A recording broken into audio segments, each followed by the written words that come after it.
And so I'd like to hear from you a little bit about what makes San Diego unique from an Illumina perspective and being here at Illumina. The other thing that we talked a little bit about is you've been incredibly successful at evolving your company culture and yet keeping kind of a consistent focus on the kind of culture that you wanted at Illumina. And you're up to 4,100 employees, I think, right today. So I'd love to hear more about that. And then the third thing is I think we've got a lot of young CEOs, new company CEOs, and folks in senior management in the audience here, and a little bit of your perspective for them on what your principles are in terms of keeping focus on moving the company forward and maintaining the culture as well. Sure. Well, San Diego obviously is where Illumina was founded. When I came here, there was a quick debate about whether to try to move the company to the Bay Area, and the decision I think was the right one, was to keep it here. San Diego is not only the center of sequencing, but a major center in biotech and life sciences, as we all know. The environment here in San Diego is incredibly conducive to companies like ours. We have access to tremendous talent, particularly in the science field here. With the great university programs we have and the other companies that are in this area.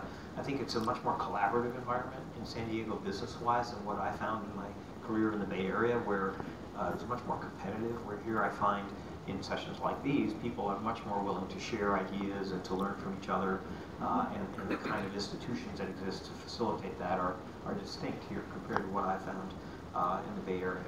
And having said that, San Diego doesn't have some of the kind of resources that we need, and we have to go elsewhere to look for those. And so, if there's a challenge to San Diego, it may be around diversification, because if we're looking for optical engineers, there aren't that many optical engineering companies in San Diego.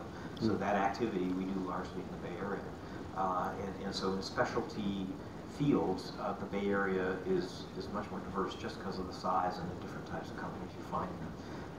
So we're geographically distributed. About half our employees, plus or minus, are here in San Diego. We have actually 4 facilities in the Bay Area now, partly because of acquisitions, but we're consolidating up there. And then we have major facilities in Singapore and the UK as well. Talk a little bit about the culture. I know from all the conversations we've had over the years that you've just been remarkably successful at maintaining focus and keeping the company on the track that, and you say you told us you do a yearly strategic planning process, which I think is probably quite unusual. Most companies maybe 3 years or 5 years, but yeah, we do that. It lasts 11 months too, so we have 1 month a year that we're off from strategic planning.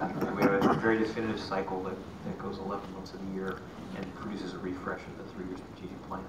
But we have been very thoughtful about our culture. So, in my prior company, we set up a culture that I liked a lot, and we sort of brought that to Illumina. And we were very specific about trying to define what it was and what the core values of the company were. Probably 2 years after I got here, we articulated those values. Turned out it was sort of too long a list and not memorable. There were 13 of them. They were a little too wordy. So about 6 or 7 years ago, we went in and simplified them, and it came down to 5 core values. And a lot of what we do, at least for our type of company, is in our passion for creating great products. And so innovation in our DNA sort of stands at the top of the list for us. And that implies that we're willing to focus on taking bigger risks. A lot of public companies get risk averse pretty quickly because they don't want to put the company on the line, and we don't do that. We make risky decisions all the time. And I think when we drop back to our values, that's how we are able to articulate the framework that we use to make those kind of decisions. We don't do science for science sake. So there's a lot of our competitors that were founded by purely scientific CEOs that did a lot of sort of sandboxy research and didn't really focus on getting products to the market. From day one, our whole passion has been this relentless pursuit of delivering great products. And so that's been fundamental to our culture. And as we've grown, one of the challenges is how do you maintain that when you go from 25 people to 400 people to 4,000 people? And we've tried really, really hard to build scalable processes that allow us to run it like a big startup. And so we constantly are focused on knocking down bureaucracy, The way we develop products is in small core teams that have a very definitive process to go through, and they only have to report up when things go wrong. And then they have very clear phase gates, and they can go through that process as fast as they possibly can. And we literally write a contract with our development teams. So they come to us and they say, here's what we need to do it, here's what we're going to, and so we need these resources, and then they tell the process managers, here's what we're going to deliver feature-wise, here's what it's going to cost, and here's the time frame. And we literally put signatures on a line and make a commitment to each other to do that. So that means we have to give them the resources. If we do, they promise to deliver us that product per the specs.